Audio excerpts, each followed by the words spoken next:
Midweek. Whoa, hey, Midweek whoa. midweek, whoa. You know, it gets slightly better every week. Slightly better every week. We're getting closer to a midweek show jingle. It's gonna be great. One day. Just wait until I get to that full midweek whoa. When I get to that full midweek whoa, you gonna regret the day Is that the that you thing? were hating on me. A midweek whoa? Yeah, the midweek whoa is definitely a thing. Oh. You guys got to let me know down in the comments below if a midweek whoa is a thing. But yeah, that's just where we are. We should introduce ourselves. Yes. My name is Xavier, And my name is Randy. and I really love coffee and mangoes. Oh, I didn't know we were doing that. Like, Yeah. Okay, hold on. I really love. I like avocados. Everybody likes avocados. No, there are people who do not like avocados. My daughter does not like it. She says it tastes like nothing. Like water? That's what water tastes like. If you're lucky. I have lived in some cities where the water don't taste like nothing. That's not okay. It's not okay. That is not okay. I like strawberries. Oh, good. Strawberries are good. I My like. favorite flavor. Oh, I thought you were going to say fruit. Do you not eat strawberries? I do, but if I get a smoothie or a snow cone or a slushie, it is strawberry flavored. Well, see, here's the deal. Me and strawberry flavorings and strawberries have beef. Why? Because they don't taste the same? No. They Okay. normally do taste the same. It's because when I get a smoothie, even if I only put one strawberry in it, the whole yeah. smoothie tastes like strawberry. Yes, it's That's great. not okay. No, It that's is not okay. great. That's not okay. Daniel also says avocado has no flavor. What? He's not an expert. Avocado is great. I eat it with my eggs. Oh, gosh. What have you? Okay, don't knock it until you try it. My soups, my chilies, whatever I can spread a little avocado on. It's a good day. I'm not really. What did you say you like? Mango. Man, Mango is great. Even though I'm allergic, I love mango. help me understand. Well, I'm allergic to the skin of the mango. So if I eat mango, I can't touch the skin. So if I do, so I normally eat like a savage, I cut the mango and then I just bite straight into it. But then if my lip touches the skin, then my face gets really big and puffy. Just doesn't sound worth it. No, it's definitely worth it. I eat so many mangoes, 2 or 3 at a time, and I just deal with the consequences. Goodness. That's something I'm willing to do. If I didn't love Jesus and then wanted to, never mind. Scratch that. Hey, LC, so good to see you. Hey, Taylor. Taylor says she's like mangoes, but kiwis are a different story. Meaning you don't like kiwi? That makes sense. I like kiwis. Are you anyone allergic to the skin of a potato? Is that a thing? Yeah, Regis, I need you to chime in and let us know if you're allergic to potato skin. Are you allergic to the skin of potatoes? Love it, love it. That's so funny. Okay, well, we are excited to be back with you this week. This is the Midweek Show where we have real conversations, some real people, and we have all types of funny and different segments, which we have some fun things planned for you this week. But one of the things that we have planned for you is actually something we like to call the meme of the week. Meme of the week. It's the meme of the week. Come on, meme of the week. Sing it down in the meme of the week. Everybody now, meme of the week. Come I'm on, sing it with me. smiling Meme and of the week. I'm being optimistic. Meme of the week. Hey, meme of the week. They're going to be funny this week. The meme of the week. Well, here's the deal. They will be funny. And if they are not, I didn't send them in. Oh, okay. So we're going to thank you in advance for everybody who submitted. Exactly. See how mean she is to me? When somebody else submits the meme of the week, now all of a sudden, she'll be nice to them. No, I'm not making any promises. The meme of the week, first one going up right now. It says, when the preacher say they're about to finish and then they preach an extra 30 minutes. I feel like whoever sent this one in It's not safe to comment on. sent it in with me in mind. I apologize. Yeah, because you always start a meeting or a message with, I'm not going to be before you very long. I Be do like, always say that. And I never am before you 20 very minutes long. later. Well, it depends on what you think is very long. I don't think it's very long. It makes me think of the first weekend. Wait, what's the first weekend? When you got up to teach and you're like, all right, guys, I'm not going to be up here very long. Just about, 10, 15 minutes. And the middle school boys were all like, oh, we got to listen to you again. I do remember that. Thank you for reminding me.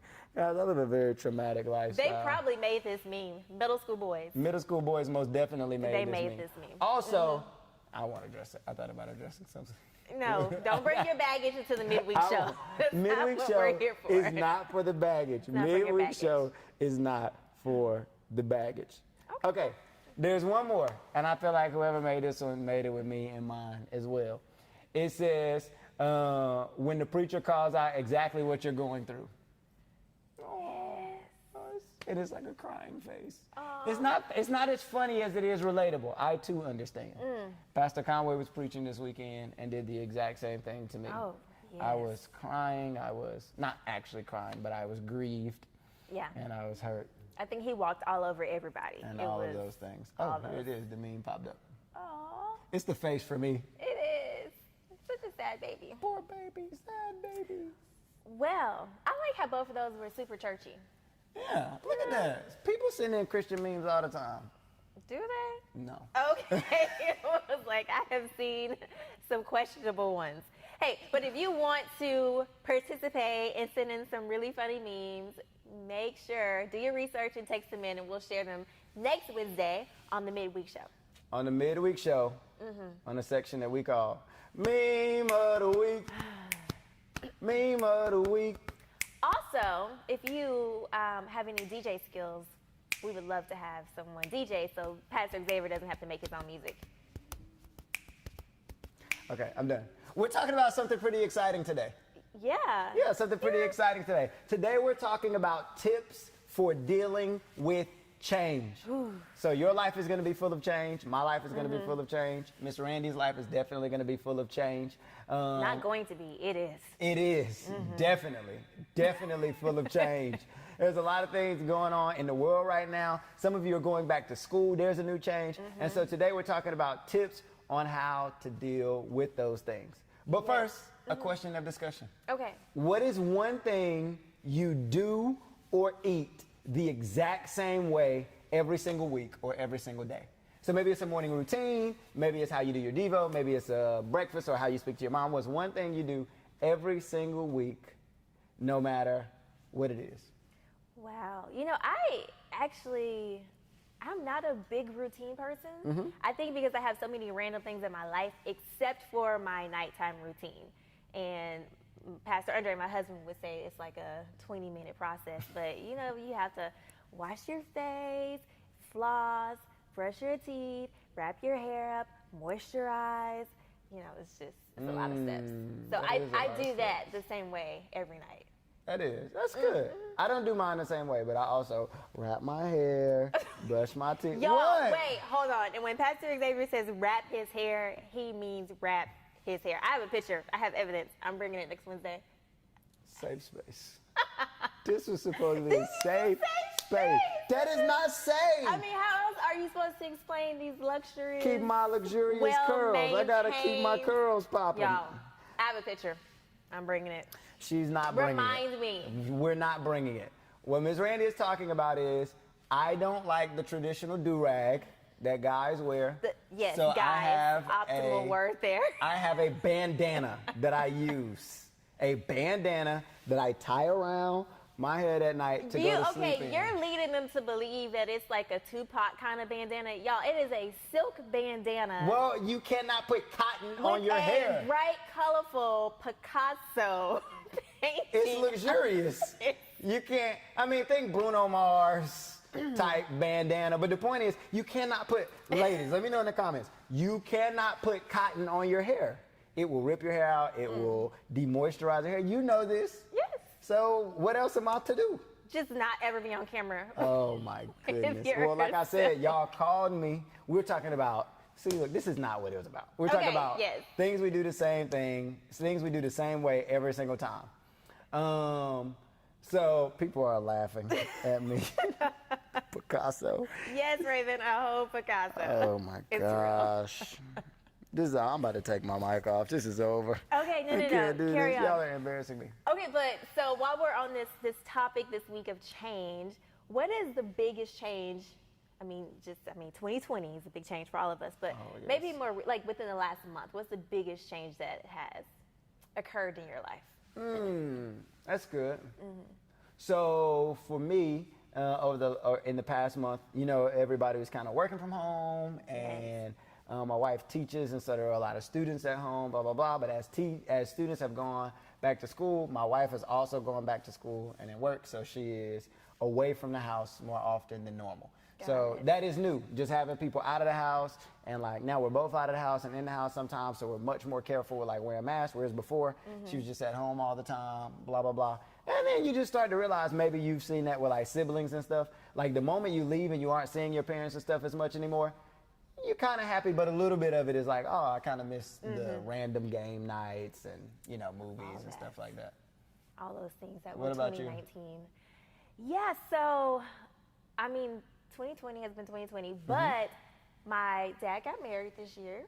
That was a big change. A lot of people don't know this, but I decided to go back to school. Oh. That's definitely a big change.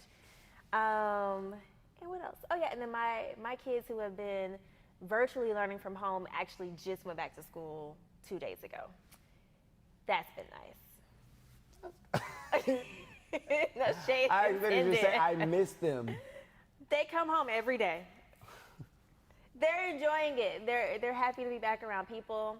And I'm happy to not have to cook 3 meals a day or to feed them 3 times a day and to have to help them interpret their homework assignments. It's just, Anyway, that's good. Yeah. Let us know if you're back in school. Let us know if you're back in school. Anyway, enough laughing and joking around. Now it's time for a little bit of a discussion. You have to let us know right now, or we're going to let you know right now, 3 tips to dealing with change. The first one is this. When it comes to dealing with change, the first tip is expect change. The only thing, I heard this quote that people always say, the only thing in life that's constant is change. Yes, I have definitely heard that one too. And I think that's more of just an anticipatory mindset. I think that when we put ourselves in this little box where we don't expect things to change, when great opportunities come along, or if there's something in our life that needs to change, we'll be so stuck and so committed to that relationship or that status or whatever it is that we can't see that God's trying to take us to something else, but we're so busy trying to hold on to the past. And it's like, no, I got something new for you. So definitely figuring out a way where you can just expect change in your life. I've heard another quote that says, if you're not changing, you're not growing. Ooh, come on now. What was one of the biggest changes that you dealt with in middle school? Ooh, yeah, so I don't know. It's been a while since I shared my testimony, but my childhood was different. I actually grew up with my dad, and my dad remarried right before I went to middle school. I had a younger brother that was born while I was in middle school. A whole lot. I was kind of awkward in middle school too. Like, I think they would say. In middle school? Oh, you know what? You see how that feels? Doesn't feel good, do it? You were trying to make a point. I apologize. That's different from me talking about your silk scarf. You're right. I apologize. You know what? Y'all. You were kind of awkward in middle school. I'm sorry for cutting you off. Yes, I was kind of awkward in middle school. But yeah, I just think that all of that, getting a new family, getting a new stepbrother, getting a new baby brother, and adjusting to that life was huge. And then my biological mother moved away, so she moved to Louisiana. And I don't know if I dealt with it well. It was not the best years. That makes sense. For me too. I can say that middle school was a hard time. It was my dad had gotten married, and so I was dealing with a step-parent. I think that is a common thing that sometimes when parents remarry, you deal with a step-parent. My parents weren't together anymore, obviously, and middle school was actually a time that I was back and forth. So I did 6th grade with my mom, And then right after I established like middle school and 6th grade friends, and you're excited about moving up with those new friends, we picked up and we moved I moved like 30, 45 minutes away to stay with my dad. New school, new friends, new church, new everything. I didn't know anybody. I wasn't like cool or popular when I left from being with my mom. What you laughing at? I felt like you felt like I was gonna comment. You were. You might not have saw it on camera, guys. If you could back up a little bit. Her lip quivered. I was like, hey, I wasn't as popular with my mom, and she was like, I had to catch that. you read it in. I wasn't popular when I was staying with my mom, but my family, like my cousins and all of my friends were like athletes and popular and stuff. Oh, yeah. So I got like the extra popularity. You were popular from by them. association? Yes, and Just I like wasn't today. popular, I just didn't get picked on. And I'm ignoring you. But then when I went with my dad, I didn't know anybody. So like I got bullied a lot in middle school. And like I remember when I first moved in, I actually got bullied by all of these girls in my class. It was a sad first day of 7th grade. A very sad first day. Luckily the guidance counselor came and saved me. Aw. I know. She didn't That know makes she me was so saving me. sad. Well, she didn't know, like right when they were like, Oh, you weren't like crying in the hallway. no. So I was Oh. in class, and quick story time. I was in class, and like these girls were picking on me and like talking about my clothes, and like they said I had a big head and like all That this is, stuff. middle schoolers are mean. They are, yeah. That is one thing that has not changed. Yes. That is another constant. Right. They were picking on me, and I finally said something back, and they were like, "Hold on, what you say?" I know. And then like they started ganging up on me, and then right at that time, the guidance counselor just happened to walk in, and then that's when she moved me to the accelerated classes. So that was fun. That's good. Yeah, I Long would story definitely time. say that one of the hardest things to deal with is really navigating relationships, which brings me to probably the second point when it comes to change, is you need to learn how to redefine relationships and friendships. There are going to be people in your life who were only supposed to be there for a short term, or people in your life that were never supposed to be in your life other than maybe you influencing them for the better, because we are supposed to be salt and light. But sometimes we mistake being salt and light, thinking that we're supposed to be best friends with people who are not good for us. They're not a great influence. And one of the things I always share with my discipleship group is if you are not outgrowing people or redefining relationships, then you probably should check yourself, because you're not growing and you're not changing. That's so good. I think as I look back from middle school to high school to college, there are all these people that I went, oh man, I will always be friends with this person. Yes. I will always be friends with And this you know, person. like in middle school and a little bit of high school, you would plan your wedding. I mean, girls would be like, oh my God, you're going to be at my wedding. And you'd be like, no, what was I thinking? I know it's a girl thing. Okay, it's a girl cool. thing. Okay, I didn't know. Yeah, we played MASH. We talked about this, you know. Yeah, I all probably of would've. that. We just were like, yo, we're gonna be friends for a long time. Yeah. Man, like you know how we playing Madden now? We're gonna play Man. Madden 2015 in like 10 years. Right Some now of we're y'all are still playing we're Madden. playing Madden 2020. In 2030 we're gonna play Madden 30. That's what we thought about. That's kind of still how I think. Anyway. But yes, don't build your life on temporary people. I think, you know, you convince yourselves I'm going to be friends with these people forever. They're so important to me, which is true. I found that the only people in my life I did not outgrow were the people who had, like you were saying, some of the same goals as me. Even some of the people in my youth group, as I got serious about Christ and they kind of stayed the same and didn't want to grow and give up anything else, they kind of stayed the same and we just kind of stopped hanging around each other. And what happens over time is that continually happens, and you'll find yourself like so far ahead of everybody else who wants to stay complacent or stay the same. So you have to learn not to like be so hurt over those things. And I don't want to necessarily rush past this, because I don't want to, you know, underplay how hard it can be to say goodbye to someone who's been a part of your life. You have all these shared memories and shared experiences, but you're starting to realize along the way that this person doesn't need access to me on a daily basis. How does someone go about breaking up with someone they've been friends with for a long time? Yeah, I think that's a great question. I think it depends on a lot of things. Can I ask a qualifying question? Yes. Why are they breaking up with this person? I would probably say usually because that person is a bad influence. So I have a friend who's trying to encourage me to do something that either I don't want to do or my parents say I shouldn't do, or that is a sin. Yes, or not even necessarily encouraging, but the way that they're spending their time and who they're spending time with is not something or someone that that you should be associated with. I think it's a matter of, and you guys got to let us know down in the comments how you would do that. But I think it's a matter of having a serious conversation, and from there, it is slowly weaning myself away. I'm not a big fan of kind of the cold turkey. Yeah. Drop you dead to me. Y'all be out here cutting people off. No, for real. I don't personally do that. If that's how you function, cool. Unfriend, blocked. Yeah, You're like, exactly. Block How them. do I go about breaking up with somebody?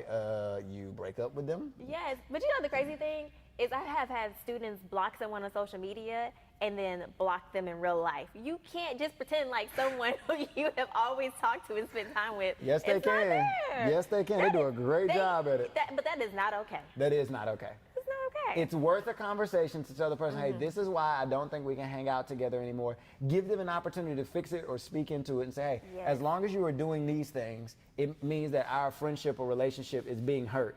And give them a chance to fix the wrong that they're doing. Yes. And I'll say two things on that before we go to point 3, is when you have that conversation, it does two things. One, it gives them the opportunity to maybe realize some things in their life and rise to the occasion. Like, you can literally help someone go to the next level in their spiritual walk and in their faith just by challenging them in the area. I think sometimes we do our friends a disservice by not calling them out on some of the things that they're doing and saying. So have a conversation. Don't just block them and have nothing else to do with them. But the second thing it does is it leaves the door open for the relationship. Just because someone's not good for you right now in this season doesn't mean that they might not need you, or that they might not see you as a source for someone who can pray for them or help them get through a hard season or a hard situation. So don't cut people off and burn bridges, meaning that they no longer have access to you, because guess what? You can still love that person from a distance. You don't have to just cut them off cold turkey. Cold turkey. Why we always call it cold turkey? Questions that need answers. Yeah. Somebody said hashtag blocked. Well, that actually reminds me of our hashtag from this past weekend from Pastor Conway. Hashtag don't get blocked. Don't get blocked. Don't get blocked. Hashtag don't get blocked. Whole different context. Okay, here's the last one. And I think this is a good way to wrap up. So we talked about, number one, expecting change. We talked about, I forgot exactly how you mentioned it, but the idea is don't build your foundation on things that are not always constant. So like people change, all of those things change. So don't expect temporary people to be permanent. And then I think the last one is, if you're in the middle of a change, to remind yourself what's important. And oftentimes that's really just who you are. Part of the issue of dealing with change is that big changes make you question everything around you. I remember when my parents split, or when I had to move to another school, or when I first met my stepmom and all of that stuff, it made me question, like, man, like, does my dad still love us the same? Does this mean something new for our family? When I went to a new school, I said, hey, will I ever have friends again? For those of you who might be athletes, maybe losing out on the chance to play sports this past spring or something like that has made you question, man, what is important in life? And I think in those moments, you have to remind yourself, hey, this change doesn't change who I am and doesn't change what God wants for my life. This change doesn't change who I am. It doesn't change that God still has a plan for me. So regardless of what the change is, I find myself grounded in who I am and what God wants. Yes, that's so true. Change has the ability to define or really to show our identity. Basically, like, a lot of times we'll experience change that'll show us who we are, and change has the tendency to define our priorities. And really, it's not something that should, negatively define you. Things are going to happen. Change is a part of the world. It's just like conflict. People think that conflict is something that's avoidable. It's not. There's going to be conflict. There's going to be change every single day. What matters is how you respond and how you grow through the conflict and the change. So that's good. That's good. So let us know down in the comments below if there's a change you're dealing with right now that you are willing to share with us. Right. Somebody said cold turkey is nasty. Cold turkey is nasty. Most cold things are nasty. Really? Yes. That's a really general. Everything except cold pizza. Like food that's meant to be hot. See, this is how I keep getting sidetracked. This is how I keep getting sidetracked. Okay, so here's the deal. Before we go, change can also bring about things like fear, pressure, and anxiety. And speaking of being a little anxious, I have this game that we're gonna play before we end. Oh, okay. Are you ready? No. We're going to. I'm anxious. When you come up with ideas and games, I get nervous. Okay, we're gonna play this game called What's Poppin'. Oh, okay. I like this. So I just tell you what's popping in the world and Yeah, what's poppin'? what's popping? Yeah. Right now? Right now. In the world? Yeah. I'm You lose. Alright, No, go ahead. You know what? Never mind. Okay, well, Let's this just play game a game. is called What's Poppin'. It's where I have a balloon, and we're only gonna do 3 of these. I have multiple balloons, actually. And what'll happen is you'll close your eyes, and Okay. at a random moment, I will pop the balloon. Okay. If you flinch, I get a point. If you don't flinch, you get a point. Okay. And then you'll do it, and then whoever wins after 2 or 3 rounds wins the game called What's Poppin'. Okay. Cool. Okay, Got this. can I go first? Sure. All right, let me see. I want to get a good one here. Are you ready? Yes. Are your eyes closed? They're closed. Do I need to cover them? No, you're fine. Okay. Do y'all think she's ready? Okay, I don't think you jumped. I didn't. Okay, good. I actually jumped because I popped it on accident. Wait, I was- are you gonna? Is it my turn? Yes, Oh, it's your okay. turn. I popped it on accident. I really did not mean to Okay. pop it yet. Okay, let me close my eyes. Yes, Hold on, let me close see your eyes. what's happening in the chat. Okay, perfect. All right, my turn. Let me just close my eyes. I'm not gonna jump. Are you gonna count me down? Oh, do I need to count you down? No, it's up to you. Oh, I can count you down. Okay. I'm too good for this. I'm too good for this. You didn't even know- say 3. You know what? Next time, I need to blow up the balloons, make them bigger so they pop louder. Nah, this is just loud enough for me. Plus, you're definitely about to lose right now. Are you ready? Yes. Eyes closed. Eyes closed. Are you ready? I am ready. I hope. What?